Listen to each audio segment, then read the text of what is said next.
Hello, this is your gospel inspirational motivator. And I'm so excited to be with you here this morning. Just wanted to share a thought with you.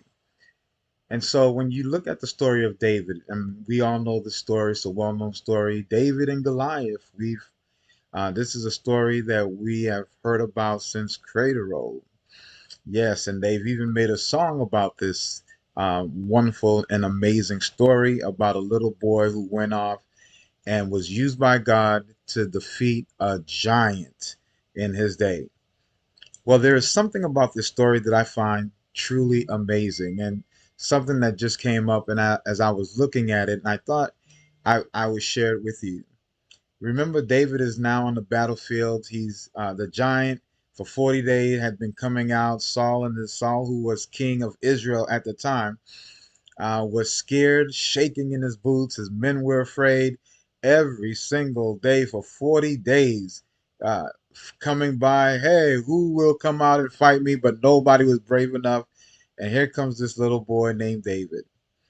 Little boy who believed in God, who had an experience with his God and knew what God could do. And he decided that he was going to take the challenge because he knew that God was with him. And so when he gets on the battlefield and everybody's looking, the Philistines are looking, the children of Israel are looking, wondering, boy, feeling sorry for this little boy. But then the giant Goliath, he says to David, are you a little boy? In other words, he was just making fun of him because of his youth and making fun of him because of his statue. And then David says something I thought was amazing. He says, "You come to me with a spear and a sword, but I come to you in the name of the Lord." We all have giants in our lives that we're facing.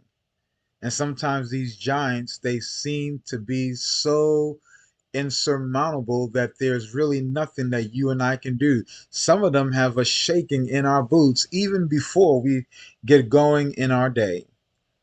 And the question is, how can we defeat those giants that we have in our lives? That giant may be a financial issue. That giant may be a health crisis. That giant may be some a mortgage company threatening to take away your home. That giant may be you not being able to find a job, or perhaps it's somebody that's bullying you, or perhaps it's some great thing that you need to do and that's pressing upon you, causing a lot of stress. That giant may even be a husband or wife that's just causing you so much grief. That giant may be your children.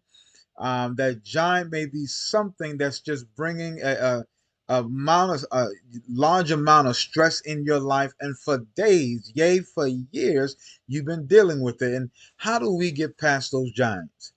Well, we get past those giants, friends, exactly the same way David got past those giants. How did David do it? The Bible says David came not with the things of the world, but he came in the name of the Lord. Wow. Well, what does it mean to come in the name of the Lord? Well, if you were to go to Exodus chapter 33, I believe it is, either 33 or I think it's 33. Yeah, 33. Remember when Moses said, "Show me your glory." And how did God respond to that? Instead of responding to him in like manner, you know what God did? The Bible says that God instead proclaimed his name. His name is synonymous with his character. His name is synonymous with his glory.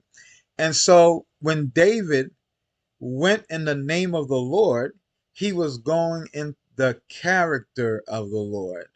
Well, what is his character? Oh, friends, he is a strong tower. He is a mighty deliverer. He is your strong fortress. As a matter of fact, in Second Chronicles 16 and verse 9, the Bible says the eyes of the Lord run to and fro throughout the entire earth to show himself strong. Notice it didn't say to show you strong, but to show himself strong. Yes, indeed, he is strong. I love when the children of Israel were encamped before the Red Sea and they were They were there, and Pharaoh's army was coming behind them to do damage to them. And Moses, under the direction of God, says to the people, stand still and see the salvation of the Lord. Oh, friends, today I say what Moses said to the people, and ye shall not need to fight, for the Lord shall fight for you. The battle is not yours, the battle belongs to him. And so as you go about this day, make sure to go in the name of the Lord. Go in his character. You are on a winning team. He has already won the battle, regardless of what that thing is, whatever it is that you are facing today. Just know that God himself is a mighty conqueror, and he's fighting for you. And the good news, he has never lost a battle.